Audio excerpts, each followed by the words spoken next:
getting a lot of people trickling in and coming in, and there may be a few more. So just hi everybody. And Hello. Yeah, hey.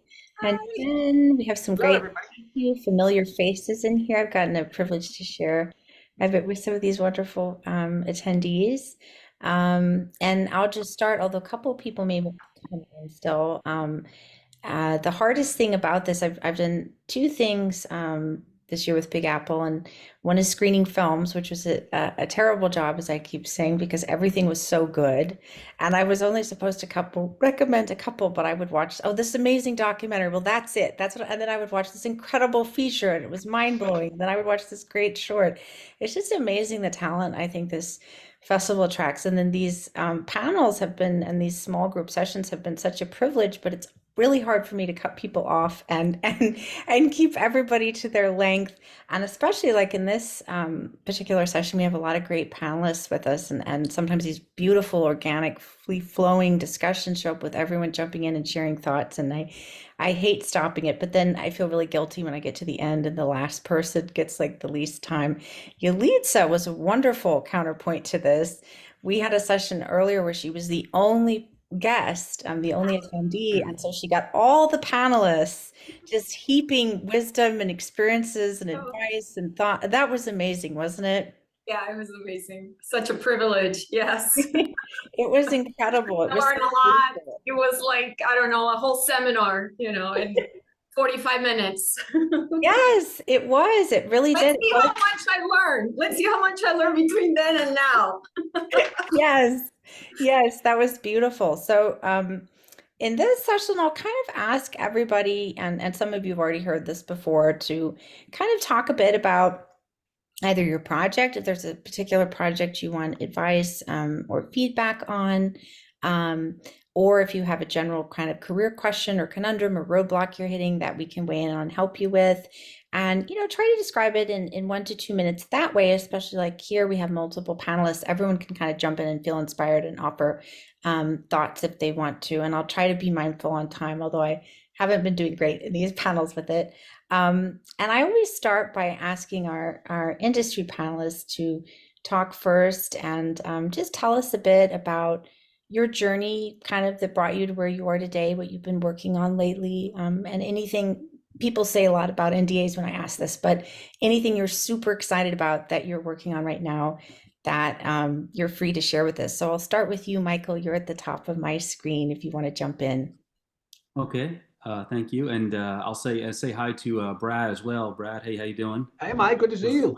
Brad was my agent when he was at Abrams Artists Agency, so Oh my gosh, that's awesome. um, well, it's good to see you. But You too. yeah, so my name is Michael Foulke.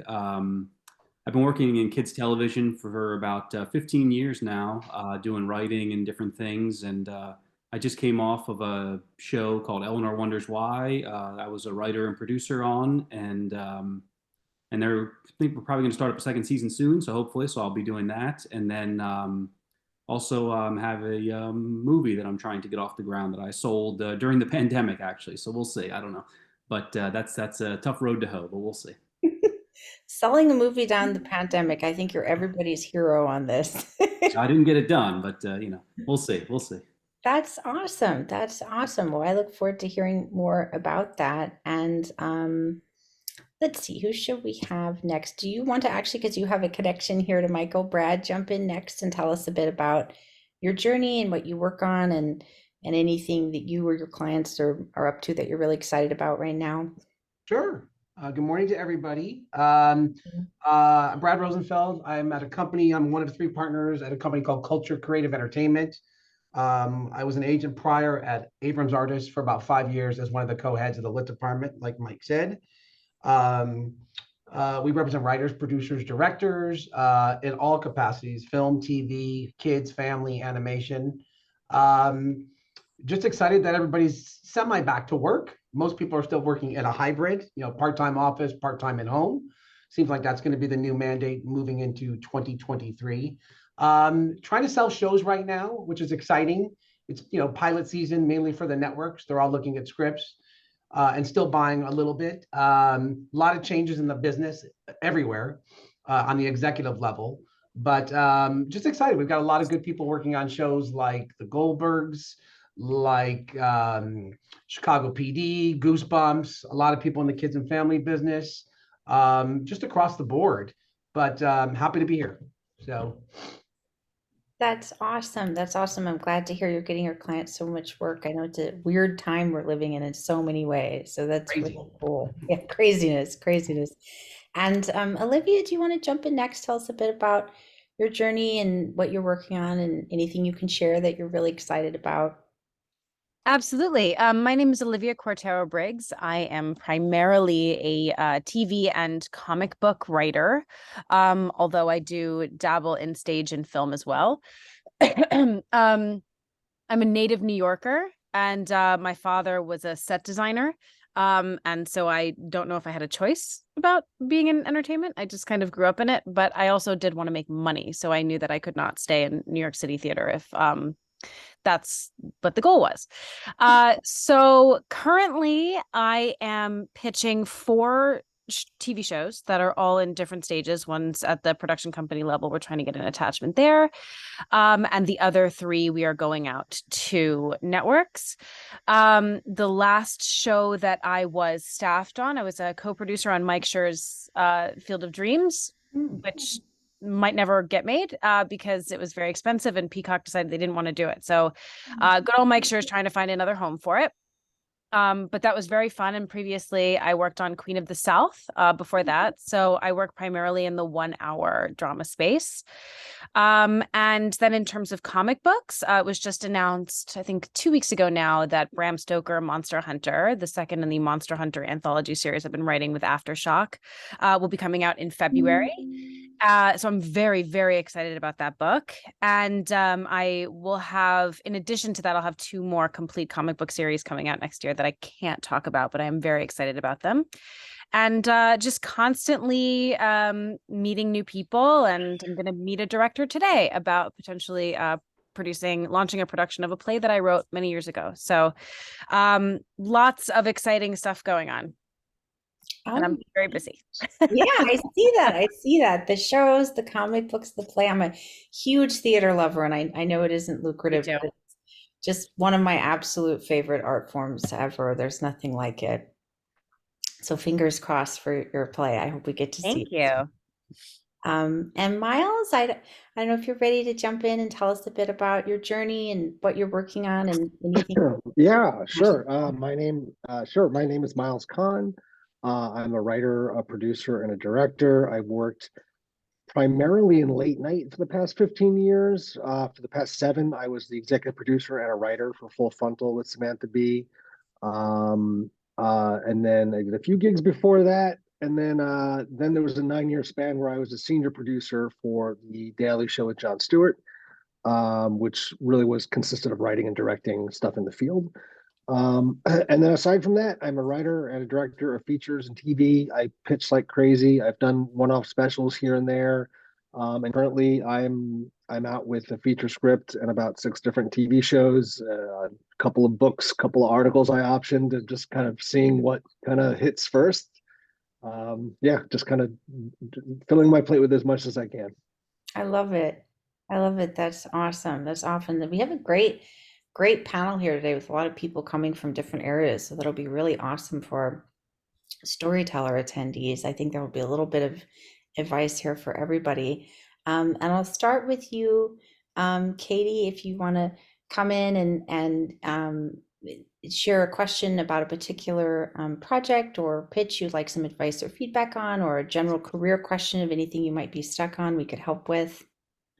Sure. All right. I'll get the ball rolling. I'll try to fit it in as quick as I can. So I am currently working on a pandemic docudrama miniseries pitch. I know that it's hard with pandemic material because everybody's so sick of it. So it's been kind of like I'm just trying to figure out the best way to structure it in a way that doesn't psychologically trigger the audience. And I know that at some point, something's going to need to be made and the story's going to need to be told. So if you guys could bear with me, I'm just going to give like a little quick rundown. So basically each episode would follow a new person's story in a different country. It's somewhat in chronological order. The dialogue will be in the primary language of each country. And so the episodic structure is kind of similar to that of Black Mirror. So I just feel like it's the way of telling the pandemic story in an extremely relevant way, given that it's telling the world's experience. And let me see here. I had a couple notes. So it's a mini series that will show a compare and contrast of how our experiences are somewhat similar, but starkly different, especially when it comes to long-term destruction.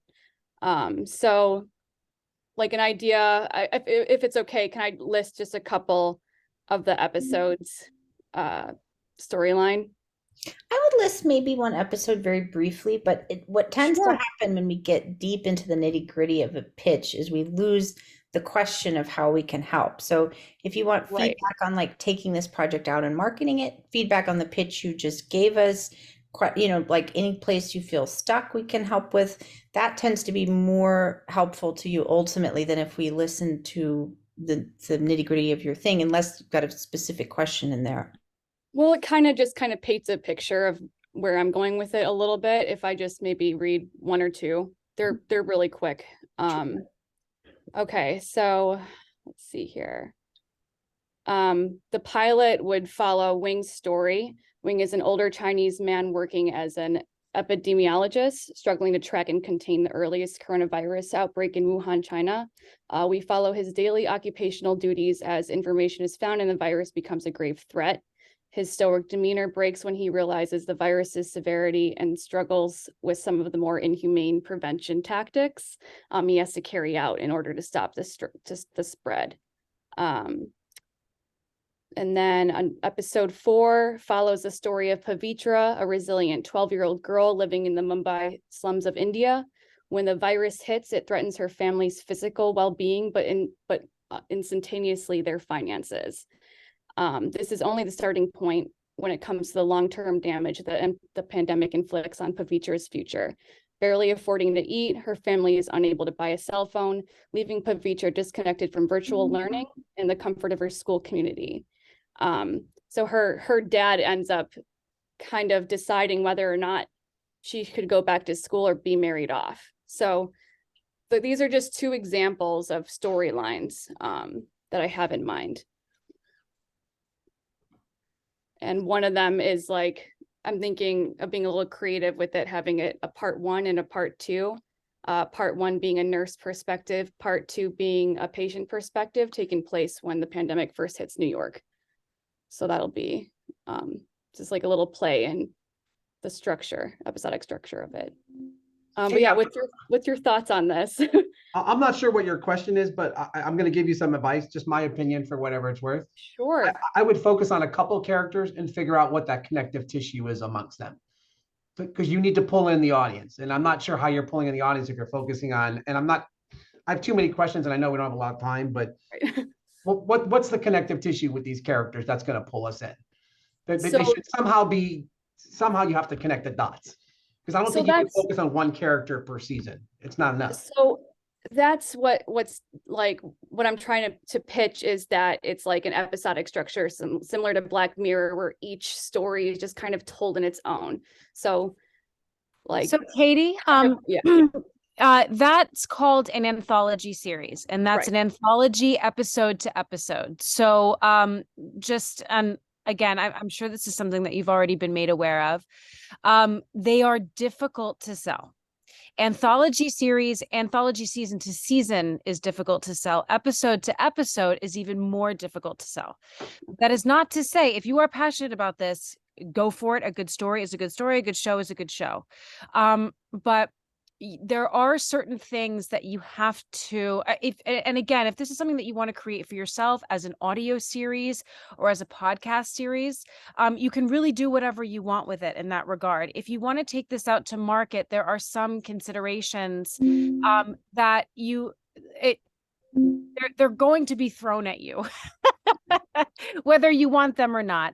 And that is that you have to pick an audience. Yes, I understand that your goal is to pull in a global audience, but there has to be a niche before you can go global, right? Every show starts with a certain audience, and then when it takes off, then it becomes global. So the idea that every episode would be in a different language is almost, if I'm a buyer, that's going to be a no right there, because I don't know who to market this to. I don't know who to take it to.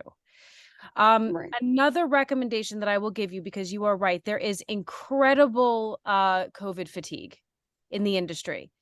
We're done Right. with it. And we don't want to tell stories because we are afraid that audiences are done with it too. We would like to be able to move past it. But one thing that I will say is everyone is still suffering the consequences of COVID. And we are still living in a COVID world. So I think one thing that you can do, which would be my artistic recommendation to get away from the COVID of it all, but to still tackle exactly what you want to tackle in a post-pandemic world, is to make it a different pandemic. Don't make it COVID. Make it something else. And then you can have a little bit more free reign with your storytelling too. You know, you don't have to tell the Wuhan story because that's controversial, right? And that's something that might Right. scare potential buyers. We don't know how this virus got out. We are speculating. And I think there's a lot of evidence to support what you're saying, that it was, you know, someone in a factory made a mistake, or whatever it was, that facility made a mistake and it got out. We don't know It's that. not too political. This isn't going to be like a very politically based. Sure, but if you're, yeah. but hang on, Katie, but if you're gonna have a plot that takes place in a facility where the outbreak occurs, it is going to be political, whether you want it to or not, right? Right. So one way that you can get around that is by making this a fictitious disease, a fictitious pandemic. We will all relate to it, but it's just enough distance that it's not COVID, right? Because we all have so many feelings about COVID. We don't want to think about COVID anymore. And especially with, you know, Trump deciding that he's going to run again, it's like all everyone's thinking about is like, oh my God, it's bringing me back to this horrible place that I don't want to go back to.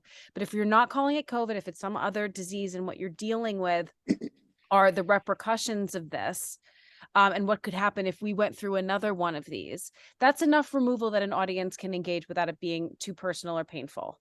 And my last recommendation would be, like when you were pitching out your India story, the story seemed generic. If you're going to pitch individual stories, make sure that it's very, very character specific. I think a lot of people ended up in a situation where they didn't have money or access to a cell phone, right?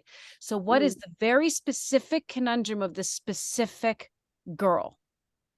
Right? Get really deep. That's what Black Mirror did so well. These were very, very specific stories about specific people. There was nothing generic about them. So that's my spiel. And please, any of the other panelists, feel free to completely disagree with me. It's always good to get another viewpoint. That would just be my recommendation from where I'm sitting right now. Well, Thank the you. other thing I would add to what Olivia said is I would agree when you were describing this, it sounds like a podcast. Like, and there's lots of kind of, you know, fictional docudrama type podcasts that are being scripted and done like radio plays. And the thing is, that's something that you can do pretty easily. And if that hits, then it's much easier to sell because now it's based on existing Much IP. easier. Like, you know, if that podcast gets an audience and people are, you know, because the thing is, in a podcast, a niche audience is a big audience, you know, so if you can just get a little piece of the market and then suddenly you have a hit podcast, they might come to you to buy it, you know, so then it's a whole different story. So I would Katie, agree. that was my question. Do you have IP on this, or is this all narrative from you? You called it a docudrama, but is there existing material that you're using to build your stories, or are you scripting this narratively yourself? I would be I'm basically just trying to pitch it. I'm not going to be I'd want to get like a writer. So there's writer there's no whatnot. existing IP. You want No, to tell the not yet. story. You have an idea what the stories are. Okay. Yeah, So I just wanted to hear what you guys would wanted to get a reaction before. I second Michael, Olivia, and Brad. Everyone I think has made really, really strong points. It is a tough sell. Right. Don't give up wanting to do it. If you could find IP, or if you can make your own IP. I know it's weird. It's like I have to make a thing before I make the thing, but sometimes it's actually an easier thing to do. But networks love IP at this point, and it's just an easier sell. And then the other thing is maybe you can find someone copacetic. Like you have to find a producer who's worked in this space before who might be interested. So do your research and see who does this appeal to producer wise. You're gonna have to find another producer, someone who has a production company who can help you put these pieces together.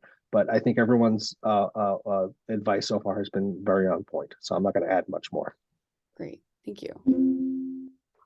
Yeah, those are a lot of great opinions from everybody. Thank you for weighing in on that so specifically. And I'm going to bring up Matthew next. I've had the privilege of sharing a couple panels with Matthew, and I think he sells himself a bit short. He's kind of coming from a pretty impressive career, running his own FX company and working on huge projects. And at the same time, he has directed things and done other things. And now he's talked about how he wants to move more solely kind of into storytelling and directing and not as much of FX. It kind of reminded me a little bit of what you were saying, Miles, about coming from late night and moving into all these different genre spaces. And so I don't know, Matthew, because you've talked about it before, if you want to ask about that career transition or a particular project, maybe we could weigh in and help with, or really anything. The floor is yours. I appreciate it. I'll try to keep it short because I don't want to take a lot of people's time. Just as he stated, I have a number of projects I've developed in different stages. I have shorts that had a short specifically played for the last 2 years at a number of festivals, won some awards that I had developed into a series. But ironically, it was very similar to a show that was been announced when I finished the film. And anyway, that's neither here nor there. I've got some screenplays. One, we're hoping to close financing on the film that I have a development company and a writing partner and business partner. So hopefully he and his writing partner written the script. It's a supernatural thriller, social thriller. I've got some other scripts, but the point, what I'm looking for is I'm looking really for representation because I have relatively very heavily developed production packages for these shows. I do a lot of my own concept art. I do all my own concept art. So whenever I pitch a film, I'll do like a 4-minute trailer that's made up of like 30 or 40 concept paintings cut like a trailer with music, sound effects, that kind of stuff. And I had management and agents in the past. They did focus a little bit on my visual effects past. And so I'm kind of like, to be blunt, rebooting my career. And I directed a couple features. I've been attached to a lot of big movies that then ended up having the financing go away, which is one of my favorite parts of this business.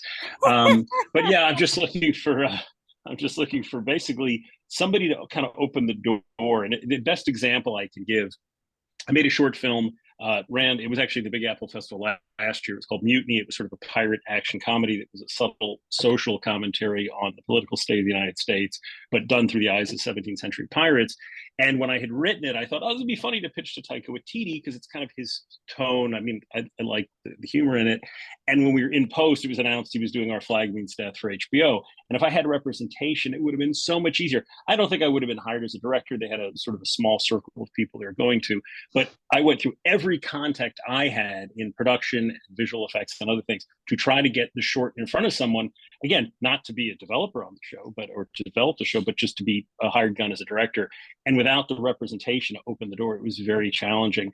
And while I've worked on huge budget films throughout my entire career, the challenge is I dealt primarily with production companies and studio executives who dealt with the making of the film, not necessarily the development of the film. So I'm sort of known for one thing. But although Miles, I ended up, my wife was the executive and COO for Jon Stewart when he did his HBO project. So I got a chance to work with Jon for a very small amount of time a couple of years back. Anyway, so I'm just looking for representation, frankly. And the projects have developed, obviously, feedback is great, but I don't spend anyone's time here pitching stuff. I mean, if anybody's interested, I can certainly send you the packages. They're pretty well developed. So you're looking for advice as on how to get representation in your new career? Yes, but I know, I guess that's why I don't want to take up anybody's time. I know how to do it. It's just my relationships are very limited based on what I had done. And then I had taken a break from effects because I was attached to a couple of films, then they didn't go. So my timeline has sort of stretched for the last couple of years. I was to direct a film in Shanghai and then the financing fell out. But what are you going to do? Matthew, so I'm looking for. Did you get feedback from you said your short did the film festival circuit. Did anybody reach out to you after seeing the short? Like, Foulke has a great short. I mean, I'm a huge fan of Foulke. You have an incredible short, and I think that's one of the things that caught my attention when back in the day. Yeah. So, like, did people reach out to you from seeing the short in any of these festivals, or no? No, not really. I mean, it got great response at the festivals. The audience, I had a chance, fortunately, to see it with a number of audience members, and people I've shown it to in the industry love it. I just have never had the chance to put it in front of a specific, manager reps in that respect. It's now on YouTube. It's on my website, and my website is I can message it if anybody wants to look at it for no other reason that the visual effects reels are pretty cool. Every movie you've probably seen, but yeah. But yeah, there's a number of shorts, and there's some trailers to films I've directed and other stuff like that. Right. But yeah.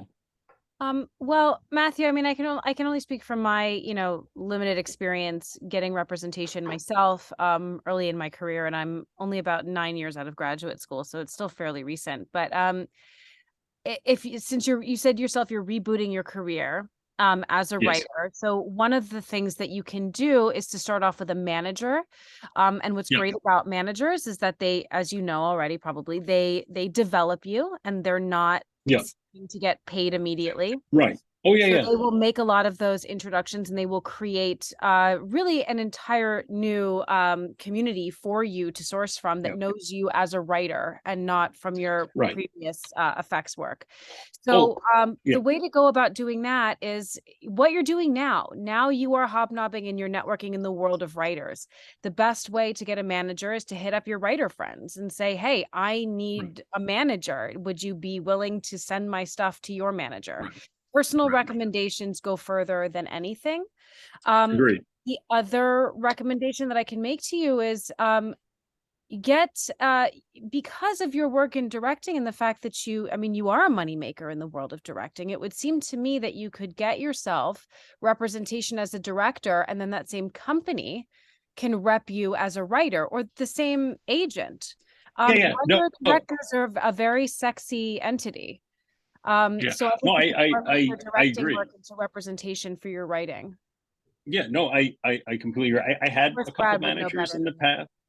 I have had managers in the past and agents, and to be perfectly open, made some colossal mistakes because it's quite a few years ago. I didn't understand that, like, they were set. I was working on some very large scale films, and they would send me scripts that were, and this is something for actually everybody who's out there trying to get a job as a writer or director. They'd send me scripts that were awful, and I didn't understand, again, sheer ignorance to this process, that, and this was a few years ago, that I had to basically make it my own and rewrite it. And I would be like, oh, these scripts are terrible. It's like, a teenage girl gets stuffed in the trunk of a car. This is not my thing. And they're like, well, if you think every film you're going to do is a Martin Scorsese film, it's not. I said, well, no, I just expect that there's something that have to be. And I didn't understand. It was sheer ignorance on my part. My managers and agents never explained this to me. So I would always take this sort of script at face value so I could make some notes. But as opposed to going, oh, no, let me take the concept, let me retool it, let me redo it, let me put it together, an amazing pitch package. And it got tiresome from they were sort of and I wasn't, there was no conflict. It wasn't like I was aggressive. I truly didn't understand it. The one example, and it's the last I'll have to say about all of it, is I had a manager ask me, they were making Final Destination 5, it was a few years ago. And she said, what do you think of the Final Destination franchise? I'm not a fan. So I said, I would never see any one of those movies. And she was like, really? I said, do I make another one? I'm like, yeah, And like an idiot, I should have said, I love those films. They're the greatest thing I've ever seen. In fact, I have the whole collection behind me. And then I would have taken the script and tried to rework it. And I know you have to put your voice into something. You have to go through the process. But it was pure ignorance, because from where I was coming from, I had worked on these pretty established, great films with establishing great directors. So I'm not dismissing anything, Olivia, you're saying. You're 100% right. I have to reconnect, make those connections. And you're absolutely right. I've talked to a lot. Unfortunately, a lot of my friends too are like actors, and their reps don't represent writers and directors. A lot of them are, repping actors and that kind of stuff, or have a lot of producers that, they rep below the line, producers or editors and stuff. But no, I appreciate it though. I'm trying. Although I think even in that case, if you're friends with actors who are like in these big Scorsese movies, like those level of actors, they can make things. They're character actors. I'm not friends with Leonardo DiCaprio. I've met him a few times, but I'm not. But their agents might their agents might have people who Yeah, do, sure. yeah, they might have Right. other agents, you know, at the agency that rep to writers and directors. So hit up everybody. Everybody. Like right. I'm Well, I'm and in you the same I'm in a similar position. I'm transitioning a little out of late. People know me as a late night guy, and I'm like Right. they don't know me. They don't know my narrative work, and I'm having to kind of reintroduce myself to everybody and everyone. And that's I'm shaking every tree I can, meeting everybody, calling every. I had to get in touch with a big Hollywood person, an actress, to package with a part, and I was like, who do I know that knows her? Oh, I know a guy on Broadway. He got me to her. Not my agent, not my manager. It's just random Sure, actor that I sure. knew who's in the Lion King. No, You know what I mean? Like just and you learn the other great lesson already, which is don't say no to anything. Everything Yeah. is a chance to yeah. I mean, Yeah. you know Very, it. Yeah. very expensive lesson that I always value. So, Matthew, I don't know where your thank you. passion is, if it's more writing or more directing, but I would use, like Olivia said, I would use one to fuel the other. If it's directing, then use the directing to get in, and then the writing can certainly help as well. They complement each other. You know, if it's directing, I don't know if you've ever applied to programs, but Warner's has one, Sony has one. And again, I don't know if you're more episodic or more features, but there are programs too. And like Miles said, I would turn over every stone you possibly can. You have to. No, I agreed. But I think also lastly, just and not this is not just for Matthew, this is for everyone, just on the topic of representation. And apologies, Brad, if I'm saying anything inflammatory, but most of the writers I know in this business, yes, we all have reps and they're wonderful at negotiating things for us and finding opportunities. But the main source of your work is going to come from you. Your networking and your hustle and you getting out there and making those connections. So yes, it is important to have representation because it makes you look like a vetted entity. And then you have those people to fall back on when you're negotiating deals, because who the hell wants to be a part of that process? And when you've made a connection, you can lean on your reps to, keep up with those people and keep reminding them, have you read this? Have you submitted feedback on this? Like what, it's your representation is great to bug people and be the asshole so you don't have to. But at the end of the day, it's up to you to find your opportunities, and you're already doing a lot of that. So my other advice would be the next time you have a deal on the table, do not negotiate it yourself. That is a perfect time to find a rep and get them involved when you already have something on the table. Absolutely. No, I also have a couple of attorneys and they deal with some of that stuff. But in terms of, but the biggest mistake I made, like, I think the best thing that was said is don't say no to anything. And that was and I would say that for everybody. It's, you just never know where something's going to go. And that fortunately I would caution against that too, though. I mean, it depends on what the opportunity is. And this is not to contradict you. It's because I have buried myself before, and not every opportunity, as shiny as it may seem, is coming from the right place. So you also have to trust your gut. And if your plate is full, then it can be very powerful to say no to the right project. But I would say on the whole, yes, welcome what the universe is sending your way. But every once in a while, there will come a time when you do have to say no, and you'll know it. It's just going to take actually getting to the point of saying no, which is something I'm still learning how to do.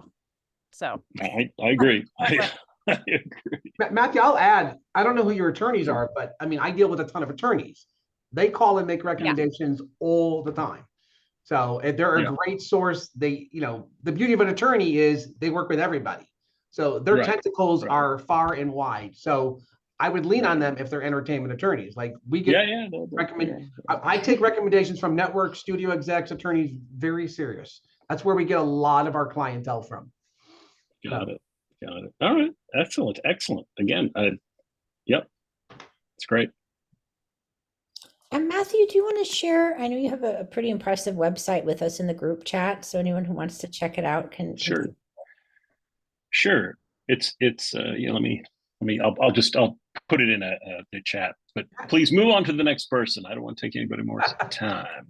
Of course. So I'm gonna bring up Natalie, and Natalie is really interestingly has kind of a similar thread with Matthew. She has a successful branded production company, and she has made shorts and directed things and is kind of wanting to move more into the purely space of being a director. Has this really awesome but expensive sounding pilot as she's been telling us about. So she's kind of having a similar thing where she has is great success in one area and then kind of wants to translate it into another. And Natalie, you want to jump in and tell us a bit about your project or your career questions with us? Sure. Yeah, I've had a production company in the commercial branded space for about 7 years. While I was doing that, I was also always making narrative content. So done a bunch of things. And then during COVID, really have had more time to really dive into developing projects. So I have a bajillion things in a lot of different spaces. I've been lucky enough to partner with much bigger production companies and been pitching to Netflix and Apple and all these huge things, and it's great. So I'm either in a producing role or directing role for some of those. And all these topics, I don't have representation, so all this has been great to just like, I know it's a chicken and the egg to like get the short that gets you the rep, and it's a whole maze. So that was some real great insights that you guys had. But something I wanted to touch on that some of you guys talked about is the whole IP thing. I have a couple of projects that I've been in loose development for, or ideas that I've been trying to chase optioning, like books or life rights. We were very close. I was developing this cool story about the first female team to climb Mount Denali with an agency. And then when we went to pitch it, someone else had already gotten the rights. So it's like this weird, I don't know if anyone can speak to like the best time to go after chasing the IP, because sometimes when you're trying to get life rights, they want it more packaged, but then you do all this work and it's already been taken by somebody else. So maybe if someone can just speak about the optioning process, that's something I've been trying to get into a little bit more, and it feels very complicated. So if anyone's had success with optioning your IP, I know you guys also talked about make a podcast about something, so then you own the IP, but if it's someone else's story that you're trying to tell, do you recommend chasing that or just making something that's sort of similar, but you can make it fictionalized? I don't know if you can speak to that a little bit more. Good question. There's a variety of things you can do. You can always just reach out to the author of the article or the book themselves and just say, hey, I'm really interested. Have you talked to anyone about making this into a series or a movie, and just see if anyone has the rights first. I do have my management does that for me. If I'm like, hey, I read this really cool article, can you check it out? They'll do the legwork. That's one thing that's great to have representation for, but they're doing the same. I mean, they're doing something I can certainly do on my own if I needed to. So just call the people and ask them if it's available. That's you can always track these folks down. I think the other thing that you can try to do is, if you find someone that's friendly, as you ask for what's called a shopping agreement. So it's basically just like, hey, no one's asking for this. It's been out for a year. I'd love to take it. I'd love to shop it around. No guarantees, but if someone digs it, I make my deal, you make your deal. That's what a shopping agreement is. So it's not like you're buying it. It's I'm renting it for like a year or whatever, or 2 years or whatever it is. And those are pretty popular and pretty common. And that's mostly what I have I have 2 or 3 different IP things right now, and they're all just kind of like handshake shopping agreements, and they're pretty casual. And I know no one's going to touch them, and I get to play with them for a little while. So that's hopefully answers a bit of your question. Yeah, no, that's helpful for like, I think people that are alive now. I'm also curious if anyone has thoughts about oh, interesting. Yeah, like I don't know about that. life rights, and I've been chasing down like family.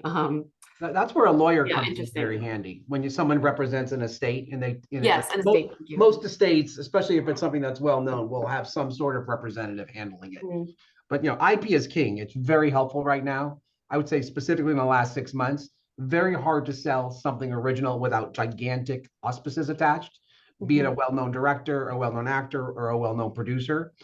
I mean, I'm currently out with a period piece with someone associated with the Americans, a gigantic writer. It's period. Very difficult. Not a lot of, even though period is probably some of the best stuff on television, a lot of people do not want to buy period pieces right now. Yeah. So, I mean, having a piece, and that's an original. And that was something paid for a studio who actually paid for a script and a Bible and a pitch packet. I mean, we have everything. Yeah. We just don't have an actor because it's an ensemble. But IP is certainly advantageous in today's market. And just like Miles said, a shopping agreement is one way to do it. Something that's well known, generally going to want some sort of money attached to it. And so you might have to go get a producer to come in, or a studio to help you sort of fund that. They're generally 10% of what a purchase price is. So it's a lot of money. There's also another option in terms of, adapting stories of actual people who are long dead. as the writer of both Mary Shelley Monster Hunter and Bram Stoker Monster Hunter. So there are certain instances where you do not need to worry about getting life rights. And that is if a person is dead and you are only sourcing information that has already been made public. Yeah. Right? News articles, books that have been published. You're sourcing from information that is already out there and available to you, and that is completely legal to gain information from and to base stories off of. The only time you're going to get into trouble is if you are asserting that something is true about a dead person whose relatives are living, and it is not true, and it is slanderous. Yeah. But like with Mary Shelley Monster Hunter, obviously, as the title suggests, like we know that the actual Mary Shelley was not a monster hunter. So putting her out there and having her kill people, I think there actually are some members of her family that are still alive that run the Shelley estate. They're not going to come after us though, because it's so obviously not true that Mary Shelley was spearing, vampires and Frankenstein's monsters, right? So if something is so clearly fictionalized and not true, you're not going to run into a legal problem. If you are sourcing information about someone who is long dead from stuff that's already out there, you are not going to run into a problem. You're only going to run into an issue maybe if you're saying, this is true that this person had syphilis and gave it to everyone back then. Right. Then their family might be like, dude, can you stop? Here's a lawsuit. But I would say even then you could argue, again, you don't want to end up in that situation because it's time and it's ridiculous and it's money. But I think chances are if someone is long dead, you're going to be good. Again, it's the entire basis of the Monster Hunter series is that we take dead writers and do whatever the hell we want with them, and no one can really do anything. Yeah. Okay. And then so for current, like what you were talking about, Miles, like for current things, just try and get a hold of them directly, see if anyone's willing to work with you. Sure. Okay. Yeah. I mean, it can't hurt. I mean, I've definitely reached out to people that way, and it's if you can find them, it's usually they're flattered if it's, no one's contacting me for, if they're a very big name, if it's a very big IP, it's like, I wonder if anyone optioned this book that on Reese's book club. Of course, yes, it's going to be made into a series and Nicole Kidman's going to start it.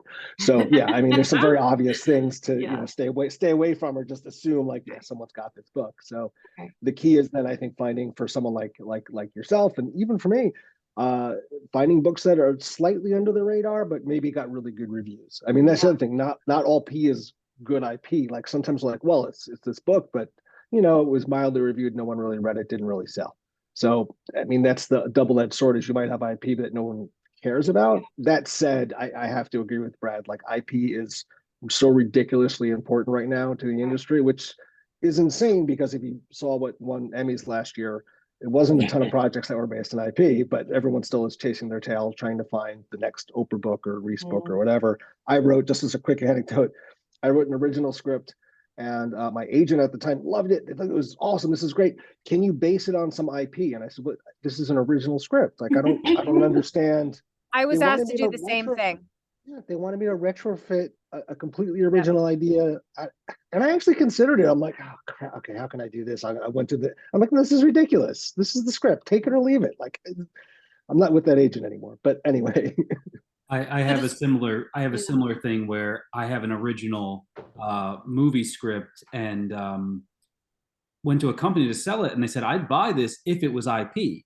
So we are now in the process of turning it into a graphic novel so that I can sell the movie. Wow. That's the way they're doing it.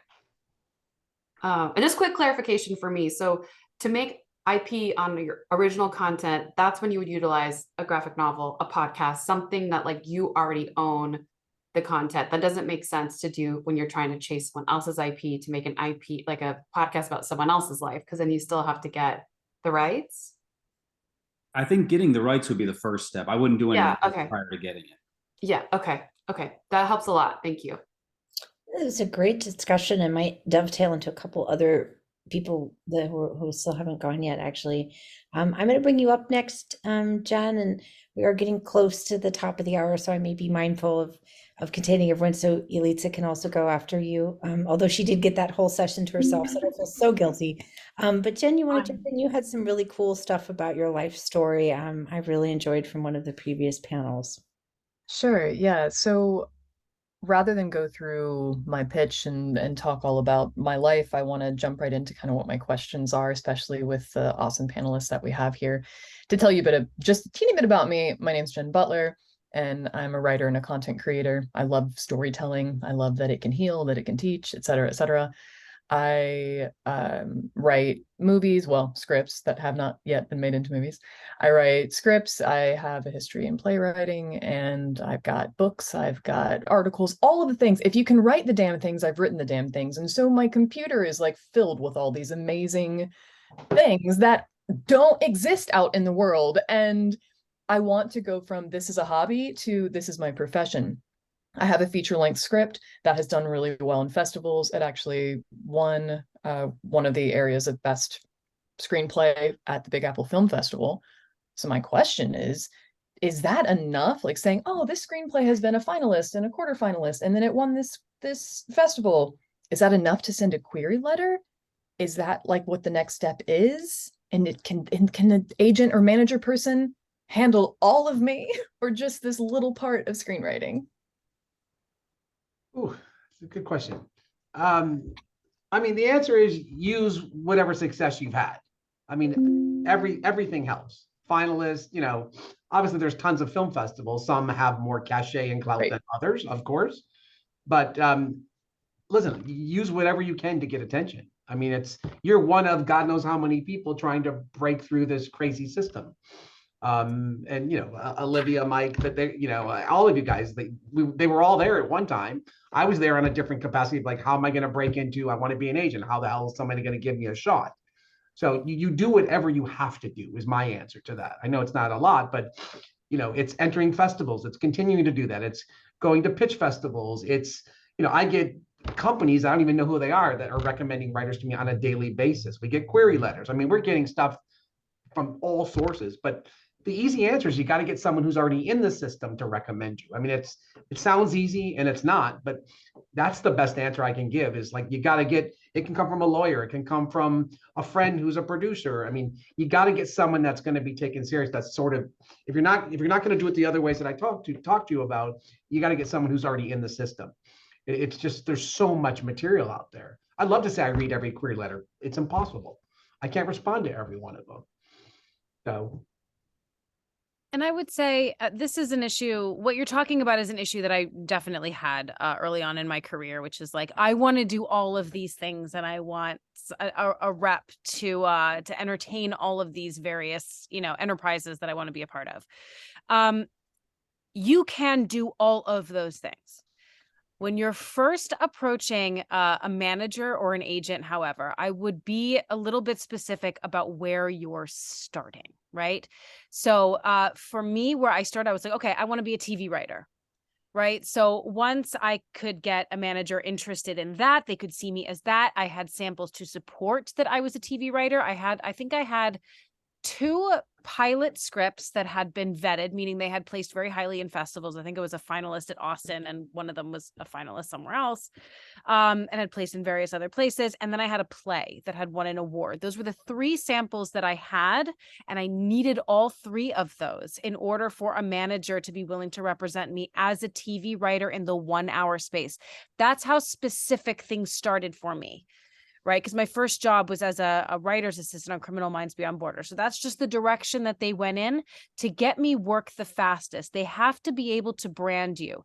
So it's very difficult when you come in with, I am an editorial writer and I'm a film writer and I'm this and I'm that. And so you want to go in with saying, okay, look, I have a lot of varied interests, but right now what I really want to focus on is this. This is where I would like to start, right? And then you go in that direction. Then once you achieve a bit of success, in that, and you get your first, you know, whatever it is, you sell your first feature and you want to expand. Then when you get more reps on, if you start with a manager and then get an agent, have that discussion with them. I want to branch out and I want to do this. And, you know, I want to get into comics and I want to do this, that, and the other thing. Once you've had a little bit of success in one area and they know that they can make money from you in this one area, then they're a little bit more willing to entertain the other areas that you want to be in. Totally. But again, I would say start in one place, because it's everyone in this business. I know it's so hard to believe when you're on the outside, but the reason why you have 4 panelists here right now is because everyone in entertainment wants to help. They really do. Oh, You just need to know how to help you. And if you say, I'm a screenwriter, I'm a director, I'm an acrobat and a fire truck, then we're like, fuck, I don't know what to So it's hard. So you want to start in one direction and say, I love 1 hour television, and my specialty is that I'm a Shakespearean scholar and I can write, period, right? It doesn't mean that's where you have to go. It's just like, I have this specialty, something I'm really good at. These are the kinds of characters and stories that I like to write, and this is the area that I want to be in. That's it. Then someone's like, aha, I know who Jen is. And when I have an opportunity for Jen, I will call Jen. Right? So you got to brand yourself and go in there. And that's what you want to tell your first manager. This is who I am. This is what I like. This is what I want to do. Help them do their job. And then they can start steering you. And again, Brad's right. I know we've all kind of said this in various degrees in a lot of different ways. Everyone in the industry is connected to someone somehow. We all know each other. And the longer we've been in here, like, you'll see people's careers evolve. They'll go from being a manager to a producer to an agent to someone in distribution to a writer. Like, so chances are anyone that you meet in this business, they could be a PA on the next set you work on. They could know a manager or know someone who knows one. Keep putting it out there in the universe. You are ready to be repped. You are ready to be repped. Okay. And hit up everyone and be shameless. Because everyone in this room who has a career in this Zoom room has been shameless, I guarantee you. So Brad's absolutely right. Hit up everybody. And I will second that too, by the way, that I have this problem. I still have it. Brad may recall this. Most of my work comes in children's TV. And so, of course, when Brad was representing me, he's like, well, let's get you more children's work. I was like, well, I'd also really like to do horror movies. And he's like, well, I can't sell that. I can't sell Muppet Babies on one side and Saw on the other. Like, that's not a thing that happens. What about Killer Muppet Babies? hey. There you go. I'm down. Where were you when I needed you? Yeah, come on, Brad. But but the thing is, I still have this problem. Like, the movie that I sold during the pandemic is like a sports drama, and my manager right now said, hey, I got another thing. It's this great thing. It's about a football player. And my response was, why would I want to do that? I just did that. And he's like, no, do the same thing again. I can sell that. Like, but it's like, so I still have this problem. It's an ongoing problem. I'm working on it. But I think it is true, like, especially when you're first getting in, if you can say, this is what I do, that's so much easier for somebody to wrap their head around. Yeah. Almost like saying I can do all these things is actually a bad thing. Totally. Yeah, I've run into that in my life for sure. Olivia used the word called branding. We have to think of you as a representative. How do I sell you to people? No one thinks of anybody as a drama writer, a comedy writer, a thriller writer, a horror writer. You may not know this, but the studios have lists. The feature people, when they need a rewrite, they have a thriller list. They have a comedy list. They have a drama list. They have people that they go to who are known for that specific thing. Now, it doesn't mean you can't switch at some point, but you don't switch until you're established in one specific medium. Yeah. So, I mean, the best word I can give you is focus. You have to focus on your strengths. That's where you have to start. And once you're in, you can go backwards, sideways, forwards, whatever direction you want, but you got to establish yourself in some sort of way and have people think of you in some sort of way. Also, if you've never heard this, I'll be shocked, but the people that I sell to, their attention spans are so small. If I send them a script, a comedy script, 5 pages, they're done. They don't read the whole thing. You've got to get them invested. A drama script, a little bit more, but by the time I read a drama script, something original, if I don't want more, it's not good. I have to. Brad, I'm so sorry to do this. I hate doing this, but we have literally 6 minutes left. Yelitsa hasn't gone yet. I feel a little less guilty because she had a session to herself. But Yelitsa, if you want to share a little bit about your project with us, and you have both people here in the comic book space and the, children family space to kind of weigh in. All right. So my name is Yelitsa Prada Brain, and I'm going to pitch my sci-fi / animation story.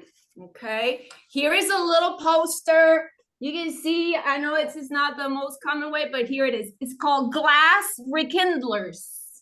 All right. And it's about this reluctant teenage artist who makes a deal with alien glass creatures to save her dying father. Okay, so here we go. Imagine above Earth, this alien craft surveying for a glass artist. Down in Florida, there is Gemma.